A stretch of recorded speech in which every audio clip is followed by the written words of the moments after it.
오늘 FOMC는 엔비디아를 축으로 테크주들이 굉장한 반등 랠리를 보이는 가운데 시작이 됐습니다. 질의응답을 쭉 들어오면은 결국 내용은 이것으로 요약이 됩니다. 왜 이번에 인하를 안 하고 9월에 인하를 해야 되냐? 이게 기자들의 질문의 요약이라고 볼 수 있고요. 파월은 드디어 9월에는 인하를 할 수도 있다는 걸 밝히는 그 정도 발언에 양보를 해준 그런 자리였습니다. 사실 이 파월이 딱 부러지게 뭔가를 얘기할 수는 없잖아요. 왜냐면 그가 처한 위치를 감안하면은 이렇게 조심스럽게 하는 게 너무 당연한 그런 얘기일 수 있는데, 왜냐면 그의 발언 하나하나에 시장에 관심을 기울이고 반응을 하기 때문이죠.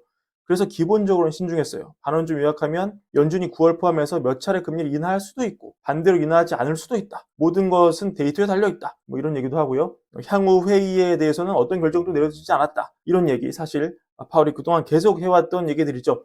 하지만 몇 가지 좀 달라진 발언을 보면은 2%로 물가가 내려가는 지속 가능한 길에 있다는 확신이 더 커졌다. 이런 발언.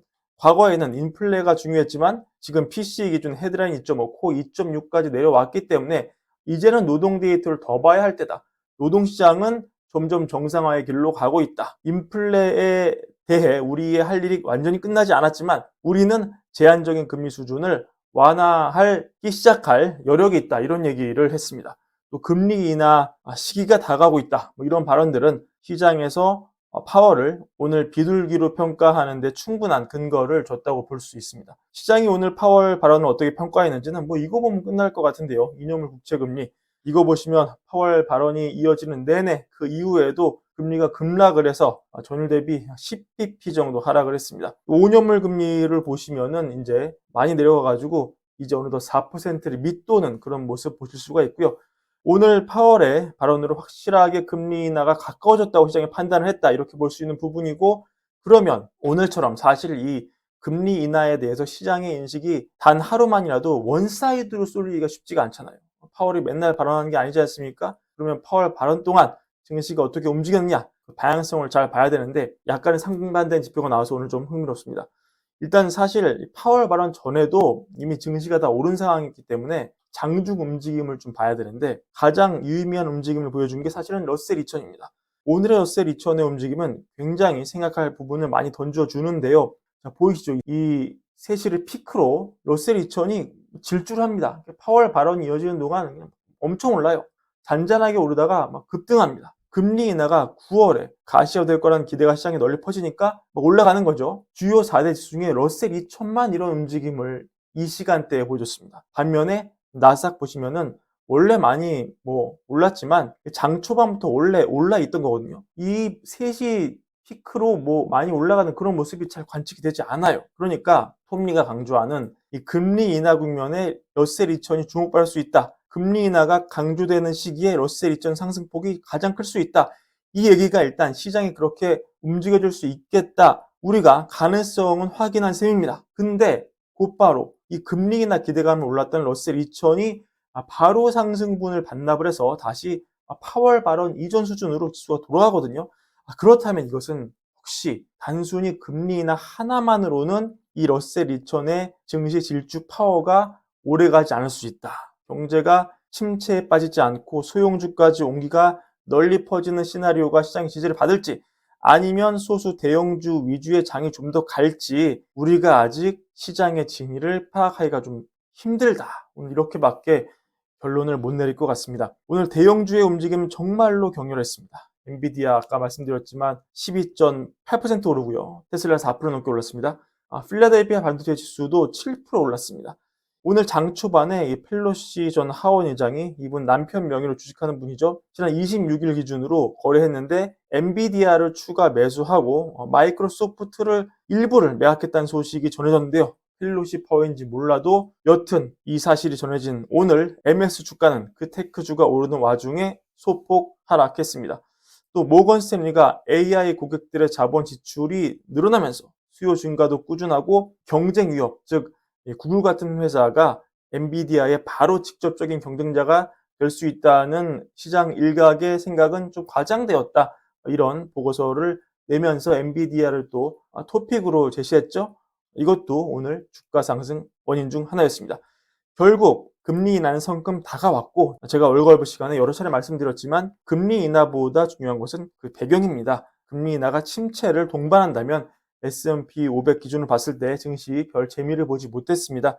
만약에 침체를 동반하지 않았다면 증시 꾸준하게 올랐습니다. 침체냐 아니냐 그게 중요합니다.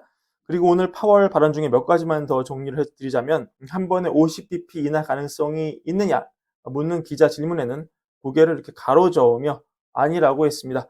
그리고 3회 법칙과 관련한 질문에는 물론 이 3회 법칙 알고 있다. 하지만 이것은 통계적인 법칙이고 경제적인 법칙은 아니다라면서 평가를 좀 유보했고요. 그 이유로는 팬데믹을 거치면서 당연하게 생각했던 법칙들이 많이 깨졌다. 과거의 해안이 맞지 않고 있다. 이전 경기 사이클과 많은 것이 팬데믹 이후에 달라졌기 때문이다. 이런 이유를 냈고요. 또 정치 얘기 잊지 않고 나오고 있죠. 트럼프 전 대통령이 9월에 금리 인하하면 안 된다. 그런 취지로 인터뷰를 했기 때문일 텐데요. 그걸 고려하느냐는 질문에 연준은 정치를 고려하지 않는다. 종전의 입장을 재확인했습니다. 또 경착륙 가능성 낮게 보고 있다고 덧붙였습니다. 오늘 트럼프 얘기 좀 덧붙이겠습니다. 내용이 정말 살벌했습니다. 트럼프가 흑인 언론인들이 주최한 행사에 불려서 갔어요. 거기서 이 첫 질문부터 완전히 맹공을 받습니다. 거기에 대해서 어떻게 트럼프가 답변을 하는지 그 내용이 흥미로워서 좀 가져와 봤는데 여튼 이 행사에 초청받아서 온 건데 이 파란 옷을 입은 언론인 이 ABC 소속의 스콧 기자인데요. 이분 질문이 이래요. 오늘 이곳에 당신이 있는 것이 적절하지 않다고 생각하는 사람들이 많다. 전 대통령 버락 오바마를 비롯해 경쟁자에 대해서 그들이 미국에서 태어나지 않았다는 거짓 주장을 당신이 했다. 당신은 미국 시민인 유색인종 여성 의원 4명한테 원래 왔던 곳으로 되돌아가라고 했고 흑인 지방 검사들을 동물이나 토끼라고 부르는 말을 사용했고 흑인 기자들을 패배자라고 공격했고 그들이 묻는 질문이 멍청하고 인종차별적이라고 말했다. 그리고 당신은 마라라고 리조트에서 백인 우월주의자와 저녁을 함께 했다. 그래서 제 질문은 이제 당신이 흑인 지지자에게 당신에게 투표하라고 요청하는데 왜 흑인 유권자들이 당신을 신뢰해야 합니까? 이게 첫 질문이에요. 그러니까 사람들을 초청해놓고 완전히 먹이는 거죠. 근데 트럼프가 이렇게 답을 합니다. 우선 나는 이렇게 끔찍한 방식으로 질문을 받아본 적이 없다. 첫 번째 질문인데 안녕하세요. 어떻게 지내세요? 같은 인사도 없었다. 당신 ABC 소속이냐? 나는 ABC가 가짜뉴스 네트워크라고 생각한다. 나는 좋은 마음으로 여기 왔는데 이거는 정말 불명예스럽다고 생각을 한다. 나는 이 나라의 흑인을 사랑하고 이 나라의 흑인을 위해 많은 일을 해왔다. 사우스캐롤라이나의 팀 스콧 상원 의원과 함께 프로그램을 만들었는데 그거는 흑인 노동자와 흑인 기업가에게 최고의 프로그램 중 하나였다. 흑인 대학들이 돈이 없어서 파산 상태였는데 내가 그들을 구했고 장기 자금도 제공했다. 아무도 그렇게 하지 않았다. 나는 그래서 이게 굉장히 무례한 소개라고 생각한다. 그리고 나는 여기 초대받았고 내 파트너로 경쟁자로 바이든이든 해리스든 여기 있을 거라고 들었는데 막상 와보니 없다.